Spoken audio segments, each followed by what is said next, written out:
They thought they stripped me of everything when HR slid that termination letter across the polished oak table. "Hand over all company property," the woman said flatly, her eyes avoiding mine.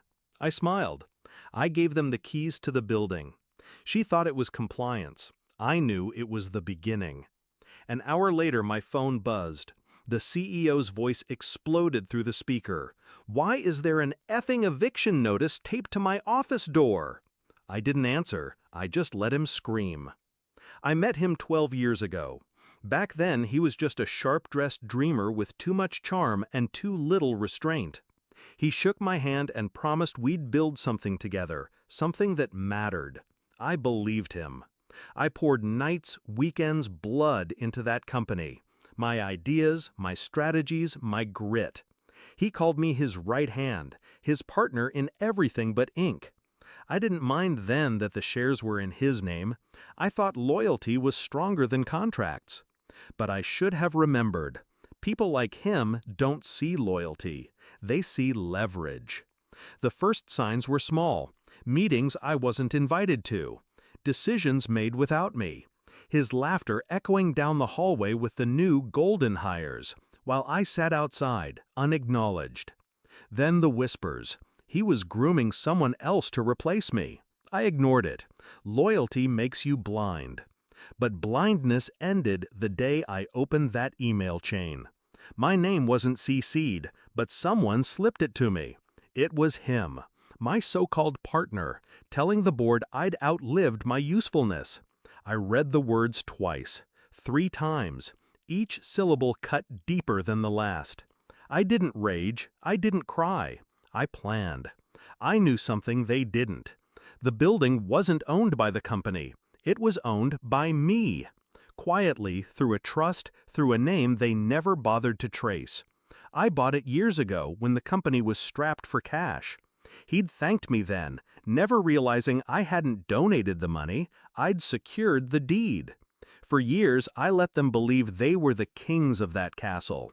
I let them build their empire on land that wasn't theirs. So when HR demanded I hand over all company property, I gave them exactly that, the keys. Not the ownership, not the ground beneath their feet, just the keys. The plan was precise.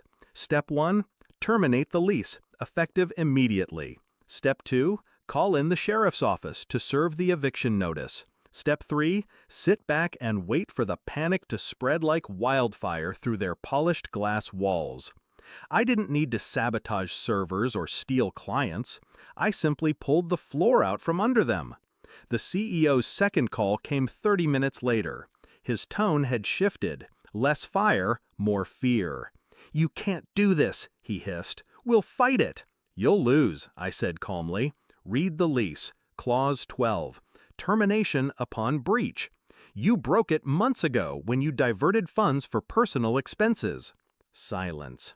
The kind that tells you a man has just realized the noose isn't around your neck, it's around his.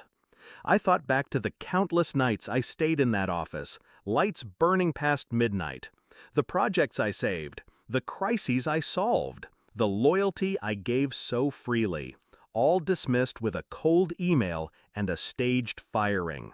And now here he was, cornered in the very building he thought he owned, facing down an eviction notice with my signature at the bottom. Poetic.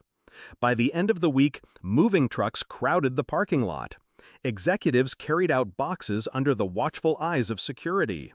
Employees whispered, confused, fearful, some secretly amused. The mighty empire, reduced to cardboard and sweat. I stood across the street, hands in my pockets, watching it unravel. No gloating, no chaos, just quiet satisfaction. Because revenge doesn't need fireworks. Sometimes the cleanest cuts are the deepest. The CEO finally showed his face on the last day. His tie hung loose, his eyes bloodshot. He spotted me leaning against my car. For a moment, I thought he might cross the street, say something, apologize, threaten, beg. But he didn't. He just stood there, broken in a way power can't hide. Then he turned, climbed into his black sedan, and drove away from the building he no longer controlled. People ask me if I miss it, the company, the title, the grind. I don't. They stole my credit, my seat at the table, my years. I stole their kingdom with one quiet signature. I left them with nothing but keys that unlocked doors to a place they no longer belonged. Justice doesn't always roar. Sometimes it whispers, and when it does, the silence is deafening.